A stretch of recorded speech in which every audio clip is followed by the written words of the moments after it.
La folie d'Edge. L'Alliance, tome 6. Écrit par S.E. Smith. Narration par Hope Newhouse. Chapitre 1. Spatioport Oculus 9.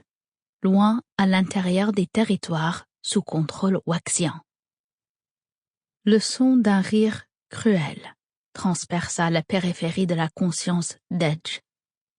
Il voulait lutter contre l'obscurité, mais elle était devenue un havre accueillant contre la douleur incessante qui accablait son corps. Malgré ses sentiments de honte et de faiblesse, Edge savait qu'il chercherait tout moment de répit, même bref, face à la douleur atroce qui lui déchirait le corps et l'esprit. Il avait l'impression que sa tête aurait pu exploser après l'impitoyable inquisition à laquelle il venait juste de survivre. Il n'était pas sûr que survivre soit le bon mot. Son esprit était fragmenté. Ses pensées défilaient à une vitesse qui lui donnait la nausée. Quand une pensée commençait à se former, elle était immédiatement remplacée par une autre, dans un kaléidoscope vertigineux de couleurs qui le laissait faible et désorienté. Quelle que ce soit la drogue que ses ravisseurs lui aient injectée cette fois, elle n'avait que trop réussi à presque briser le fragile contrôle qu'il avait sur son esprit. « T'as vu le sang qui lui a coulé du nez cette fois ? Je te jure, j'ai cru pouvoir sentir le cerveau de ce bâtard frire. » ricana le garde, qui lui agrippait le bras gauche.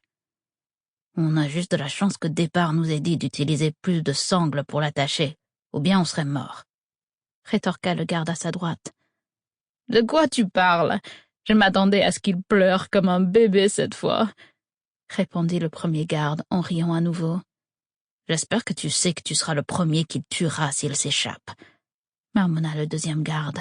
« Ouvre la porte de sa cellule. » Edge entendit un autre garde marmonner quelque chose entre ses dents, avant que le bruit strident du métal raclant contre de la pierre n'emplisse l'air. Un grognement se mêla au bruit.